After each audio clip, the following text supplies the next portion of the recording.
El presidente de la República en la entrevista concedida a TC Televisión ofreció para diciembre que podría solventarse el problema de los apagones casi por completo, dijo, pero varios técnicos del sector han dicho que esto no se va a poder cumplir, que esta meta no se va a poder cumplir. Hoy mismo se conoció que esta reunión entre la ministra de Energía de Ecuador con su similar de Colombia no ha dado el resultado que tal vez todos esperábamos. Se ha ratificado la interconexión, sí, pero Colombia se ha comprometido a retomar la venta de energía cuando la situación así lo permita, y por el momento esa situación o ese escenario no es posible. ¿Cómo mira usted esta situación que atravesamos ahora mismo y cree que se va a poder o no resolver el tema de los apagones y en qué tiempo? Buenos días, bienvenido.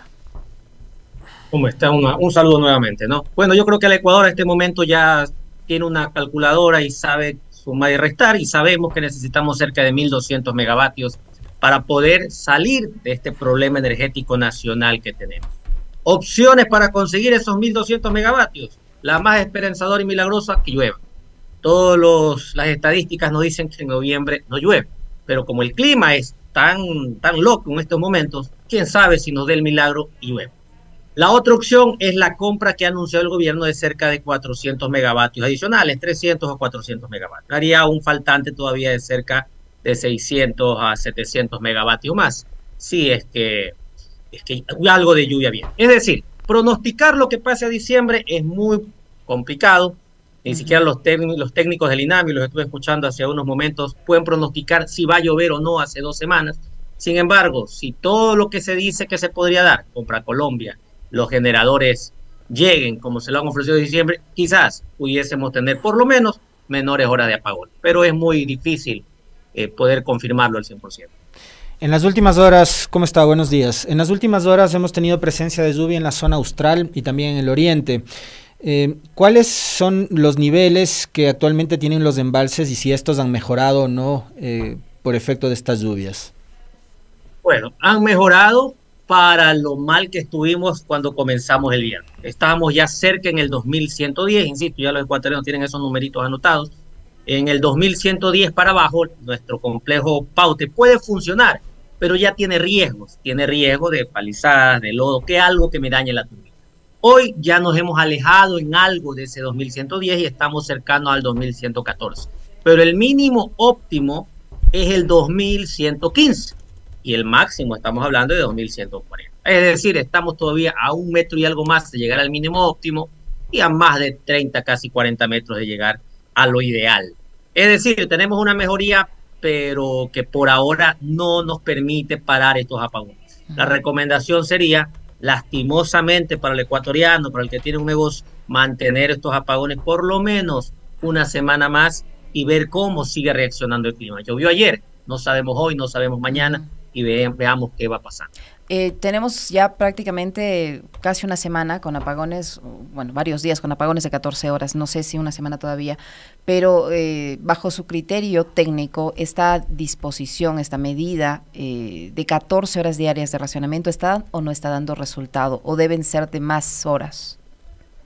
Por ahora, si me pregunta a mí, a pesar de tener con las 14 horas, nuestras represas han ido aumentando, lentamente, pero van aumentando su caudal.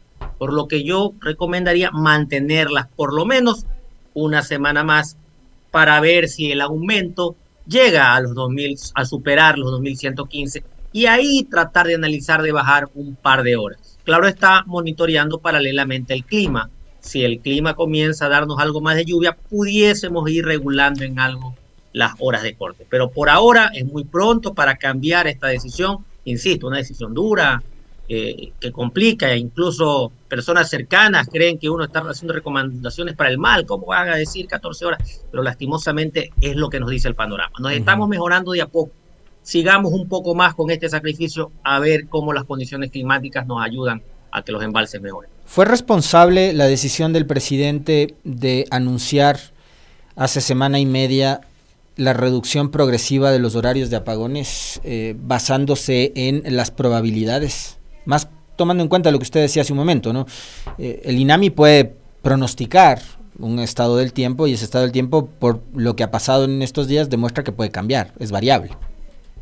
Bueno, hay que tomar en consideración que un ruido aquí alrededor. Hay que tomar en consideración que las decisiones, no conocemos qué sucede a la interna del presidente. A la interna del presidente, no sé qué recomendación le habrá dado un técnico, pero confiarse en el clima es una de las peores decisiones que se pudo haber tomado.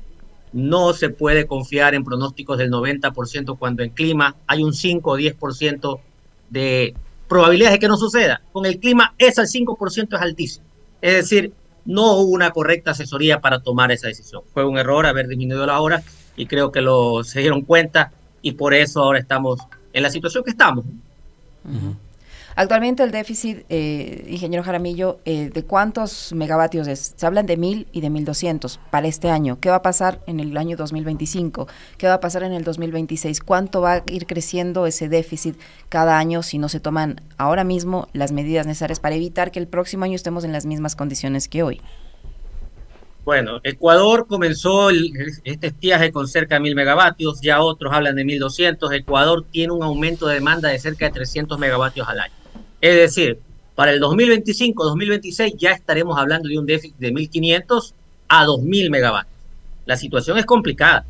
Hay que tratar de tomar una solución porque, insisto, es barato que tengamos el 80% de energía hidroeléctrica, es bueno, es sano, pero lastimosamente vemos que el cambio climático nos está trayendo estragos. Entonces ya hay que pensar en compensar no solo estos 1.000 megavatios que hemos perdido hoy, sino de duplicar y hasta triplicar la demanda energética en los próximos gobiernos que vengan. ¿Cómo? ¿Cómo? ¿A través de qué mecanismos? ¿Cuáles son las vías para duplicar esa generación de energía? ¿Y qué tipo de energía? Si no es la hidroeléctrica, para no depender del clima, ¿qué más se puede hacer? A ver, recordemos, solo existen dos fuentes de energía capaces de darme grandes cantidades de energía. Es decir, las hidroeléctricas y las térmicas. Son las únicas que me pueden dar gran cantidad de potencia como para suministrar a ciudades enteras, a un país enteras. La energía solar, la energía eólica, las energías geotérmicas son buenos complementos de esa electricidad. A nivel mundial, la energía solar, eólica y las energías alternativas llegan alrededor de un 5%, con países top como Chile, que llega hasta el 15, 20%, España, que va por ahí mismo. Es decir, si queremos compensar energía para todo el país, debemos seguir apuntando a las termoeléctricas. ¿Cómo usted consigue energía a partir de las termoeléctricas? Con combustible. El combustible es diésel, derivados de petróleo, gas, y ahí también entra la energía nuclear, que a pesar de ser nuclear, lo que hace es un combustible para generar calor y luego generar electricidad. Es decir, tenemos que buscar más inversión en las termoeléctricas y obviamente darle mantenimiento a ese parque de cerca de 2.500 megavatios térmicos que tenemos ahí y del cual el 50% ya no funciona. El 35% de la capacidad energética instalada en el país es termoeléctrica. Nos decía ayer Marco Acuña que de esos 2.800 megavatios instalados están funcionando menos de 1.000, 900 en realidad. La urgencia entonces es atender esas plantas termoeléctricas que han estado abandonadas. ¿Cuántos recursos necesita el país destinar ahí para que estas sean repotenciadas? Bueno, el presupuesto de SELEC es de cerca de 400 millones. SELEC es la institución que debería estar encargada de hacer ese mantenimiento. Y ahí sí viene todo un recorderis de lo que ha pasado los años anteriores, porque sí hubo recursos para dar mantenimiento.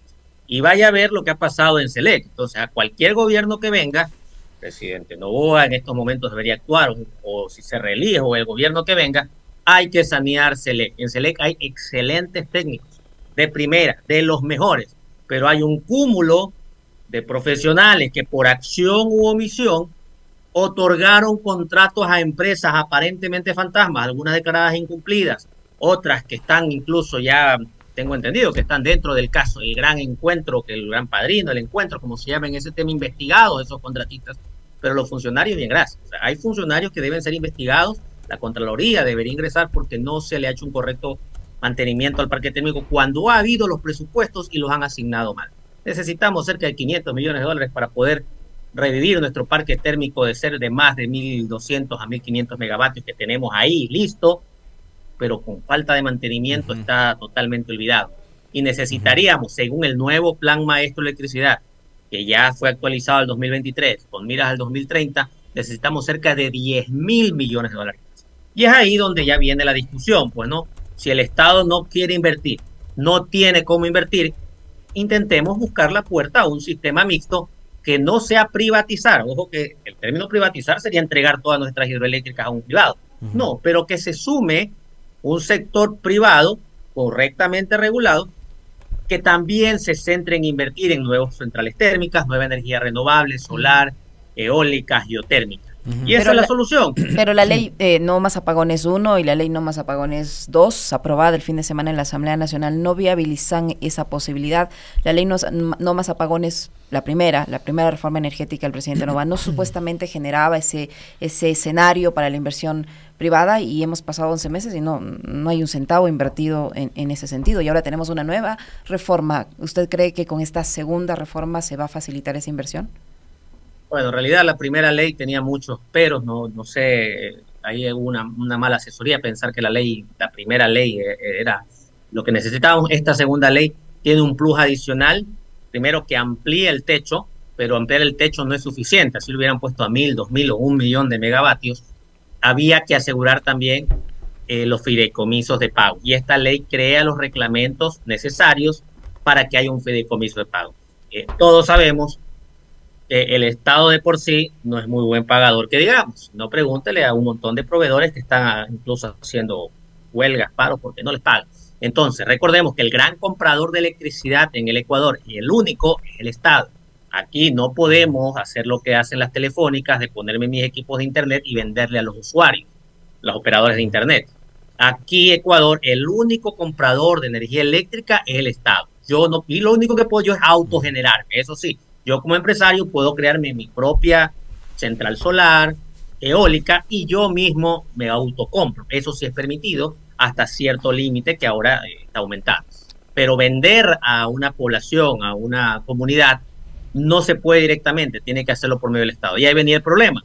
¿Cómo sé que el Estado, yo inversionista que pongo mi parque térmico a trabajar, me va a pagar el Estado? Ahora que está esta reforma a los fideicomisos, a las garantías de pago, esperemos que haya una buena reacción. Recordemos que de todas maneras, no firmar una ley de este tipo para un empresario que va a meter sus recursos, hablamos de los empresarios honestos, que lo hagan de buena forma para servir al país y obviamente tener su utilidad, van a tratar de analizar la situación y quizás deberíamos tener resultados en unos 3, 4, 5, 6 meses, quizás en un año, porque hasta parar una central fotovoltaica, hasta parar una central térmica o geotérmica, va a demorar tiempo y necesitamos soluciones hoy. Y por ahora el Estado le va a tocar seguir comprando termoelectricidad y convenciendo a Colombia que nos venda algo de suministro eléctrico. La ley podrá arrojar resultados en el mediano y largo plazo, en el corto imposible, por muy buena que sea, por cierto. Y hay que recordar una cosa, esta ley pasó ya al registro oficial sin ninguna objeción del presidente. Es decir, si después no le gusta algo, una coma, un punto, o los techos, o que había que subir de 100 a 1000, lo que sea, perdió la oportunidad del presidente de mejorar la ley. Hay un tema que trató el presidente en la entrevista del pasado domingo en TC Televisión, que tiene que ver con una termoeléctrica llamada Energiquil, que tiene una capacidad de generación de más o menos 192 megavatios, y habló de una serie de conflictos legales, jurídicos, habló de corrupción incluso, pero es de iniciativa privada.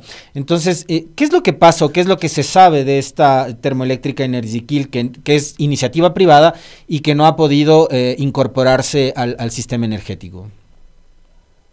Bueno, recordemos que para poder suministrar energía de esos niveles, más de 10 megavatios, había que entrar en un concurso público, una especie de concurso público para poder suministrar. Y ahí parece que ha habido algunas trabas, algunos temas de quizás de influencias, se me fue el nombre de la tipificación penal, de tráfico de influencias en la adjudicación y todo lo demás. Sin embargo, la parte legal, tengo entendido que está en investigaciones, pero se debería solucionar la parte técnica, que es la que nos interesa. Tenemos un parque térmico ahí que debe ser capaz de ya comenzar a suministrar energía al país y no lo está haciendo. En ese sentido, los técnicos de SELEC deberían pronunciarse. No tengo entendido que existe un comunicado oficial de qué está pasando y qué necesitamos para que esta central térmica ya comience a funcionar, que sería un aporte. Nos recordemos que una central térmica tiene un factor de planta en 70 al 100%, es decir, No porque sea de 190 o 200 me va a dar los 200. Lo que pasa con la barcaza, ¿no? Que a veces nos da 80, obviamente, no nos debe dar 20.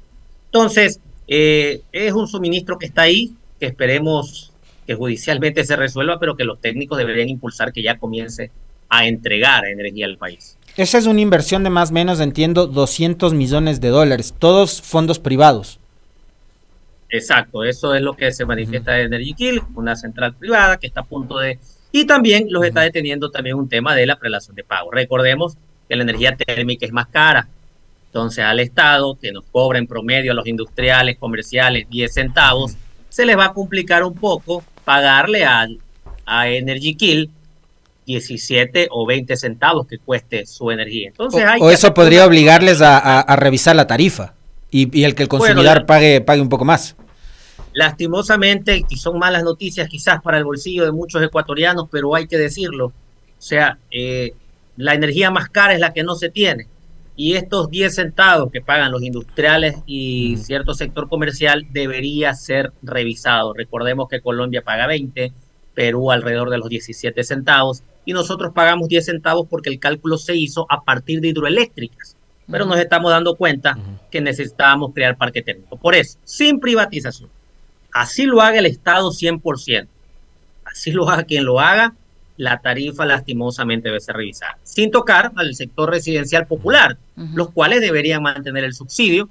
¿Se puede, ingeniero Jaramillo, hacer eso? ¿Se puede hacer eso, ingeniero? Modificar, revisar la tarifa, pero proteger a ese sector de la población que está bastante golpeado ya. Obviamente, debería ser así. O sea, debe ser así. Para eso el Ministerio de Finanzas, junto con los que establecen el pliego tarifario, deben hacer los cálculos. Recordemos que hoy existe una tarifa de la dignidad y no ha habido ni un gobierno que se atreva a tocarlo. Tenemos las personas que consumen pocos megavatios, una que ya viene de varios años atrás y nadie se ha metido con eso, donde pagan 5 centavos aquellos que consumen menos de 150, 180 megavatios. Y los demás ya llegamos a 10 centavos y los que consumen más tienen una penalización. Entonces, las personas que pagan cerca de $1,000 en una planilla eléctrica residencial es porque ya existe un costo de la tarifa que es exponencial. No se debería tocar al sector popular, a la clase media baja, digamos, pero el resto de tarifas deben ser revisadas. O sea, si se privatiza, no se privatiza, porque veo en redes, si se privatiza te van a subir. Lastimosamente, con privatización o sin privatización, el sector industrial tiene que tener una revisión de tarifas. Ahora, otro riesgo que se corre, yo coincido plenamente con respecto de que más caro nos resulta no tener energía, ¿no? O sea, tener paradas las industrias, las empresas, las fábricas, los negocios, grandes y pequeños, es más caro que no tener luz. Pero esa energía termoeléctrica que es más cara, Jorge, necesita combustible. Y ahí lo que vamos a tener probablemente es o desabastecimiento o tener que abastecernos permanentemente cada vez más de combustible. Y ese combustible que no estamos en capacidad nosotros de refinarlo acá, vamos a tener que comprarlo del exterior. Claro, lastimosamente necesitamos combustible, diésel u otros derivados que son incluso más económicos, no necesitan tener tanta terminación, pero ahí se abre una puerta, la puerta también a las centrales de gas. Pero la central de gas es más económica que el diésel, pero ahí tenemos también toda una estructura que hay que analizar, qué pasa con el campo Amistad, que no nos da suficiente gas para el país, va a importar si no se va a importar gas, hay ciertas restricciones en la importación de gas en el tema de la nueva ley, pero lastimosamente no nos queda otra salida. Las grandes fuentes de energía para un país, repito, son la hidroeléctrica y la térmica, complementada con la solar, que es el futuro, complementada con la eólica, la térmica y la demás. Y el país debe prepararse para poder abastecerse de combustible. Claro está que cuando sí tengamos agua, las hidroeléctricas deberían ser las que trabajen, pero las termoeléctricas del país deberían ahí pararse para entrar en un mantenimiento. Pero los privados que invirtieron en termoelectricidad le van a decir, bueno, yo no voy a estar solo en la emergencia, tienes que darme algún valor para poder yo tener un mantenimiento también y estar preparado cuando venga el viaje. Entonces habrán periodos donde no consumamos mucho combustible porque nuestras hidroeléctricas sí estén trabajando a plena carga. Y es ahí donde a veces nos olvidamos del sector eléctrico y van ciertos politiqueros a tomarse el pastel y en vez de aprovechar ese gran excedente de electricidad hídrica para darle tan mantenimiento a las térmicas, comienza lo que hemos ya conversado, ¿no? Ingeniero, olvidarse y hacer fiesta con los mantenimientos. Ajá. Yo le escuché al presidente de la República que hablaba en la entrevista de conversar con Francia para energía nuclear. ¿Qué tan posible de implementar eso acá, por un lado? Por otro, ¿qué pasa con proyectos como Toachi Pilatón, que han ofrecido que se va a empezar a operar ya en diciembre, y con proyectos como Cardenillo y Santiago, que también son hidroeléctricos, que son considerados importantes, pero que no sé en qué estado se encuentran? Bueno, la industria nuclear es una industria que tiene sus riesgos como muchas, quizás un poco más que otras por los residuos que se quedan, pero que es técnicamente factible.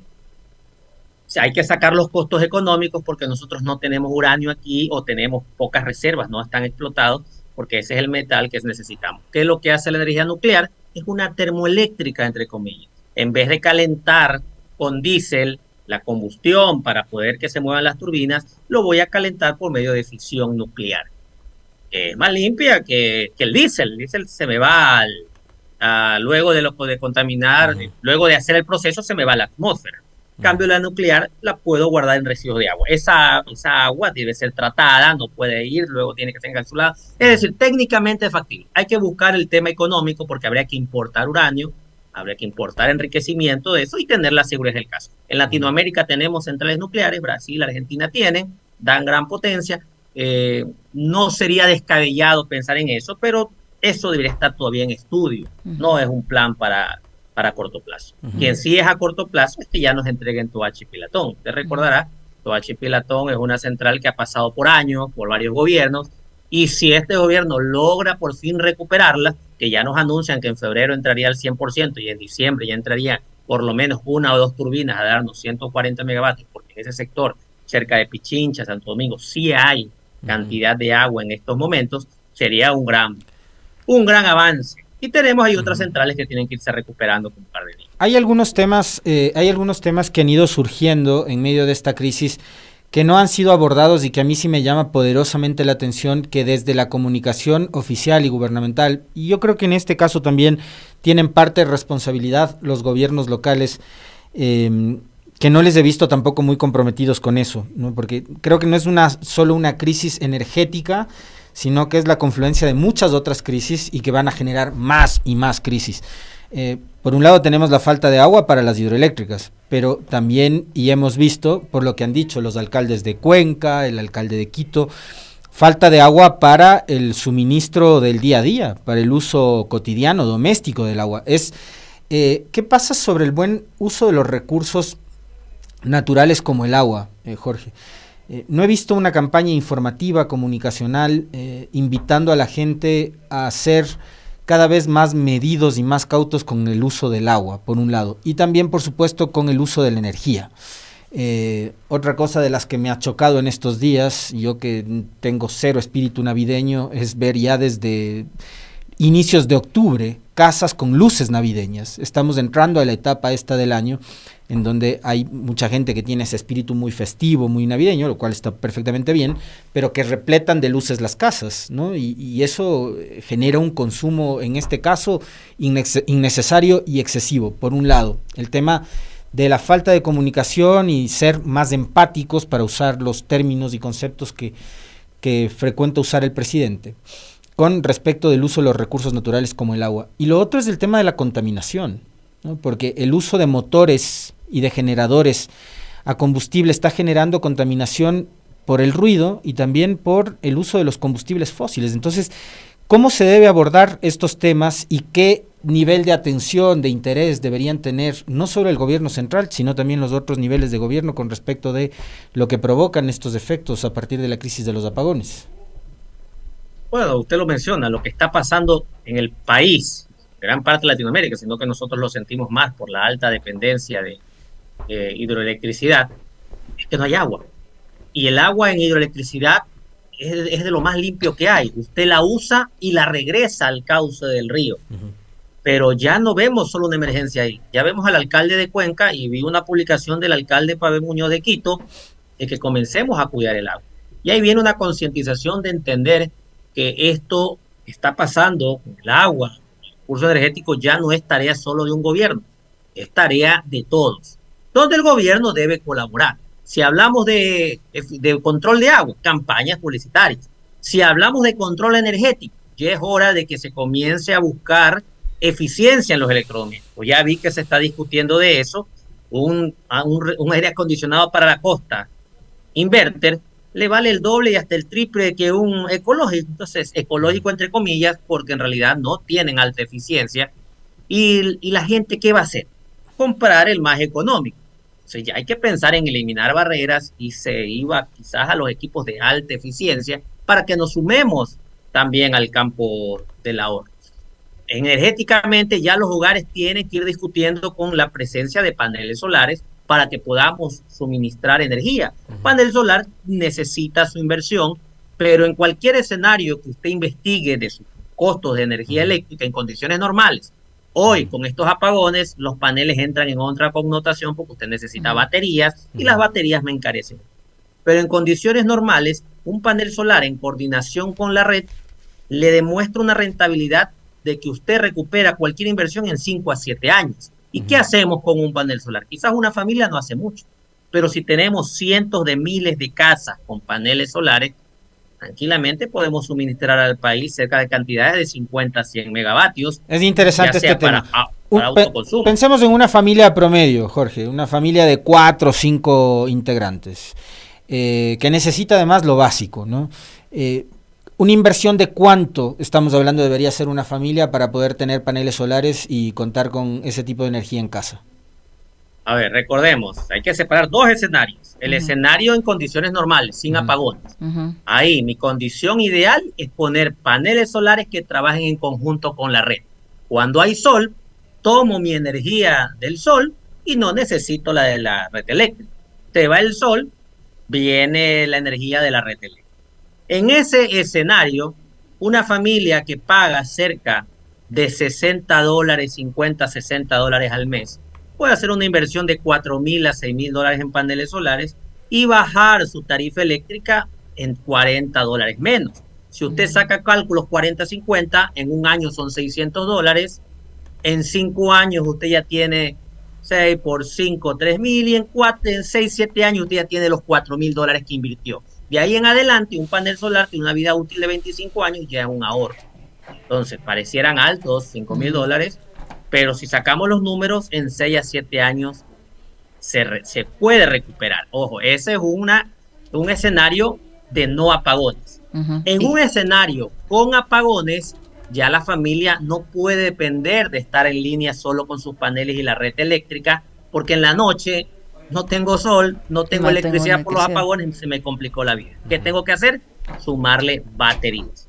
Las baterías sí dependen y hay que tener un análisis, porque alimentar una casa completa, tradicional, refrigerador, foco, 24 horas, sí estamos hablando de altas inversiones, $10,000, $15,000. Entonces, con paneles solares que me ayuden a recargar y es alto. Pero si yo lo que quiero es alimentar unas luces, mi computadora, el internet, unos focos y quizás una refri, yo tranquilamente con $3,000 a $4,000 pongo mis paneles solares, pongo mis equipos y tengo energía gracias a esas baterías. Si nos ponemos a pensar, un generador en estos momentos para lo mismo le cuesta $1,000, $2,000, más el combustible. O sea, no es una inversión descabellada en estos momentos. No sé, los análisis son casos y casos, pero recordemos, hay que analizar en condiciones normales.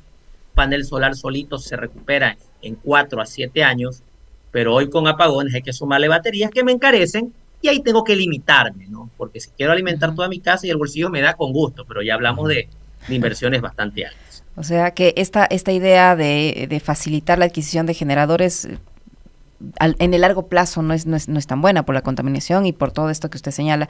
Es mejor mirar hacia otro tipo de energía como la solar, entonces. Claro, las baterías, a ver, siempre separemos los escenarios, condiciones normales de electricidad por parte del país y con apagones que esperemos que esto no se repita. Si el gobierno y la empresa privada se ponen las pilas, hablando coloquialmente, no se va a repetir. Entonces, lo ideal sería nuestros paneles solares. Con nuestros paneles solares consumimos energía en el día, en la noche absorbemos de la red y esa energía también, si sobra, si hay mucho sol y no la suministro todo, y se la estoy enviando a nivel nacional. Aparte que como la cojo del sol, no le quito al sistema nacional. Entonces, es comprar generadores en este momento no nos queda de otra, es lo más rápido, lo más factible, pero ya hablar de eso a largo plazo no es lo recomendable. Hay que ir a otras alternativas, como los paneles solares, de la mano con las baterías, por si acaso regresa el fantasma de los apagones. Pero los paneles solares por sí solos, nuestros hogares, no se diga la industria, no se diga los grandes centros comerciales, sería un aporte muy grande para la generación del país. Para finalizar, ingeniero Jaramillo, con la situación, suponiendo que la generación en tierra que han ofrecido comprar o alquilar, no sé, que se logre poner en funcionamiento, que empiece a funcionar Tochipilatón, las 2 turbinas que han señalado, ¿cuántas horas de racionamiento tendríamos y durante cuántos meses más? Digamos que llegan los 400 megavatios más. Digamos que Tochipilatón entra con sus 100 megavatios, 500, que Colombia nos logre vender otra vez los 300 a 400 megavatios, tendríamos ya disponibilidad para diciembre en un escenario ideal, 800 a 900 megavatios, quedándonos con 300 en contra, y que si nos ayudan unas que otras lluvias, los pudiéramos compensar, pudiese ser que lleguemos a diciembre con apagones de 2 horas, o si la lluvia nos ayuda, hasta sin apagones a diciembre. Sin embargo, es el escenario ideal y tenemos que ir monitoreando que entre en esa energía térmica, que las negociaciones con Colombia nos ayuden. Si alguna de esas variables, Colombia, los generadores en tierra que ya vienen, que en teoría ya vienen, las lluvias no se da, llegaríamos a diciembre, esperemos, si por lo menos se cumplen 2 de 3 con apagones de 3 horas, que sean algo más manejables, igual de molestosos, pero mejor. Ya lo que hay que ir pensando como país es a soluciones finales para el 2025, 2026 y el futuro de la patria, porque no podemos vivir así, sin electricidad no nos desarrollamos y el país lo que más necesita es desarrollo.